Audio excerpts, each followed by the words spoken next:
Hey guys, it's me, Coral. Welcome back. If you hear any tiny dog barkings, I apologize ahead of time. Those are my neighbor dogs. They're very nice, but they do bark. And my dog also barks, so like I can't be upset about it. Anyways, I'm here today. Normally I would be doing my Dark Tower Connections video, but since the book that came up on my list is The Gunslinger, which is part of the Dark Tower series, clearly I cannot like make connections to the series that this book is from. That just doesn't make sense. So I'm going to be doing a review. I'm gonna really try to make it spoiler free. I am not super great about that, but I'm gonna try. This is The Gunslinger by Stephen King. This was originally published in 1982. However, this edition wasn't. I also have a really nice Plume illustrated edition. It has a couple illustrations in it, and it's beautiful, but I already had this one out, so I'm going to use this copy for this review. Not that it matters at all. I don't know what I'm saying. Anyways, so The Gunslinger. We start out meeting the main character, Roland Deshay, and he is the last gunslinger in his world. And his world is not quite like ours. It's it very much reads like a post-apocalyptic, like desertous, kind of desolate. There's not a lot of people around, at least that we see in this book. Parts of it seem kind of medieval. I believe Roland grew up in a castle, so parts of it do seem old-timey, like historical fiction-y. Not that this story is historical fiction, but it's a very interesting place that Roland is in, and I wish we got a little bit more of the setting, but we don't in this book, at least. I haven't read the whole Dark Tower series, so I can't tell you if that changes, but so we follow Roland, and right away we find out that Roland is chasing the man in black, who is also Martin, who's also Walter, who's also Randall Flagg. It's the man in black. He is the villain in this story. What else do I need to tell you about Roland? He is the last gunslinger, like I said. He, I get the feeling that the gunslingers are supposed to be kind of like the good forces, the law keepers maybe of this world. However, there are a lot of choices that Roland has to make in this book that seem like they could make him kind of a bad guy, which I really like. He's not a black or white character. He's very much morally gray. Some actions he makes are kind of selfish. Basically, every decision he makes is based on whether this will bring him closer to finding the man in black, closer to finding the Dark Tower. So he has got a one-track mind, basically. And I really like him. I like him as a character.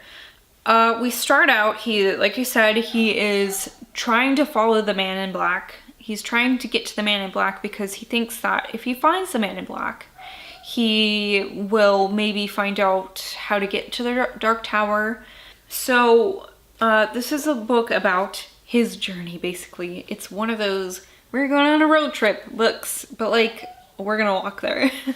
So he comes across a couple different like he comes across like a man in a hut, basically, and he comes to a little bit bigger village, I guess. Like, I don't think it could be considered a town, but it's like a group of people who live near each other.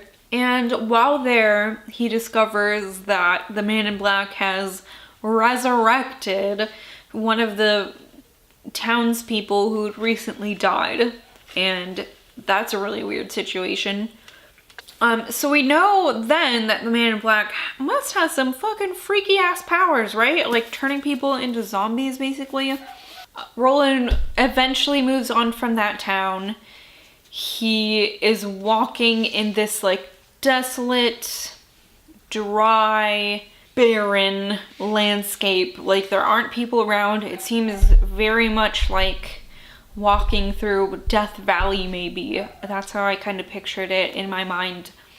And he eventually comes across a way station, and while he's there, he finds a little boy whose name is Jake. He's like 8 or 9 years old, maybe. I can't remember. I could be wrong about his age, about his exact age, but he's around there. He's young. And Jake just doesn't seem right. He is crying. He's by himself. He doesn't know how he got there. And he remembers dying in a different world. So that's a really interesting kind of thing thrown in there. You're like, oh, this is clearly not our world. Like if you had any thought that this might be, now you know it's definitely not, because Jake is from our world, and so he can't be from this world also. Eventually, Jake tags along with Roland on the way to the Dark Tower. Roland starts to see him kind of as a son, basically. Roland is definitely old enough to have had a family by now. We don't really know why he hasn't. We assume that it's because I guess he's a gunslinger and he has more important duties at this point or something. Maybe they don't have gunslingersingles.com yet. That was a dad joke. So eventually Jake and Roland kind of find this area that's more grassy. There's like some water, they're like, holy shit, thank you, Jeebus. They fill up, and Roland finds what they call the Oracle, and she tells him a couple things. She says, I wrote this down, so she says that 3 is the number of his fate and stands at the heart of his quest. First is young, dark-haired, and stands on the brink of a robbery and murder, possessed by a demon called Heroin, which is something Roland has never heard of before. There are other worlds and other demons. Watch for the doorways. Watch for the roses. The second comes on wheels. The third is death, but not for Roland. The Man in Black is near, and Roland will speak to him soon of the tower. Jake is Roland's gate to the Man in Black, and the Man in Black is the gate to the 3. And the 3 are the way to Roland's Dark Tower. Then the Oracle says something that catches you off guard. For the sake of spoilers, I don't know if I should mention this part. And so I'm not going to. And then they make their way out of this grassy area, and they come upon these mountains, and it's a hard trek. And something that the Oracle said to Roland is really, really bothering him. It has to do with making sacrifices for the choices that he has to make.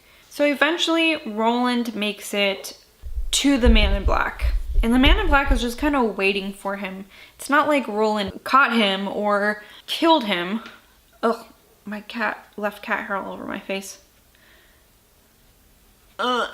He's just like waiting there for Roland, like by a campfire. And Roland just like pops his squat and is like, hey, old friend.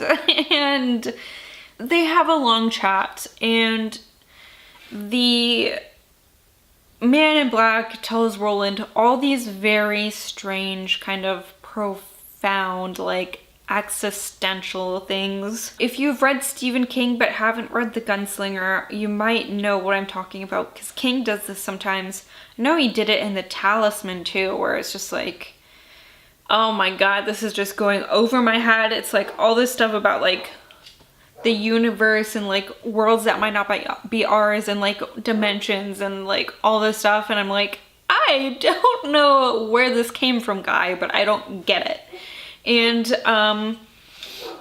so that's basically the end of the book. Roland departs from the Man in Black and he finds himself near a beach.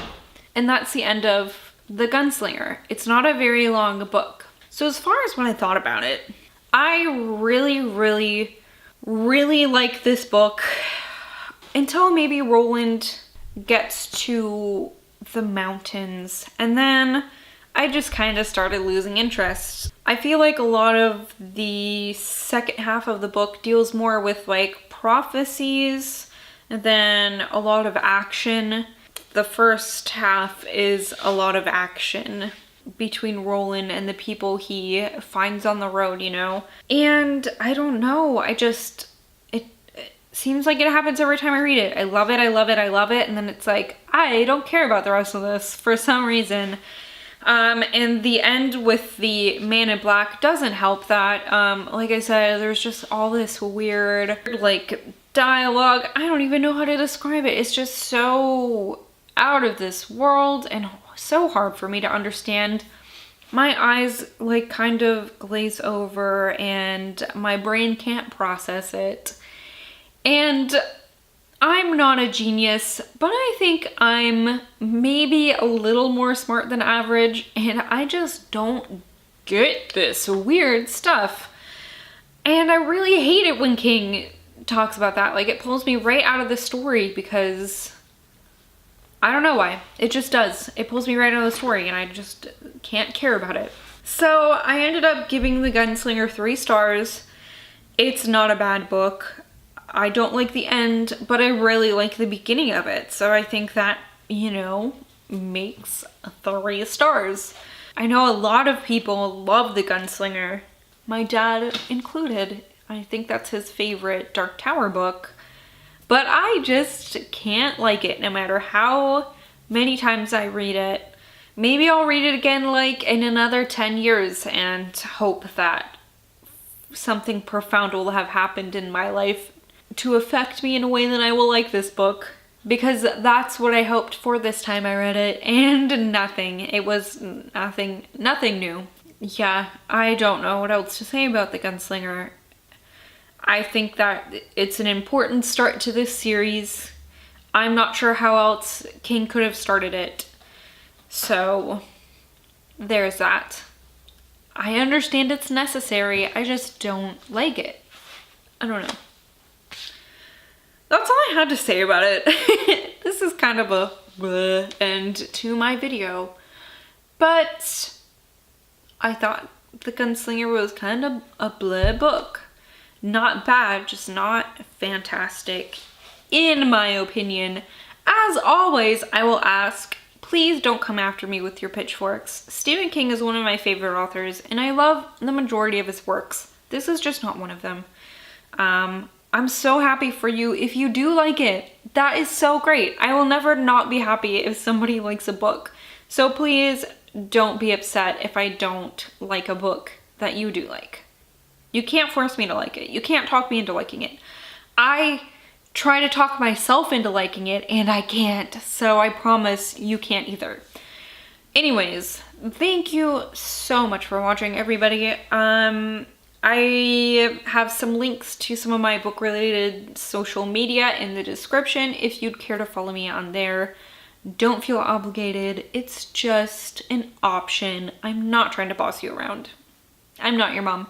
Anyways, thank you so much for watching, everybody. I will see you later, alligators.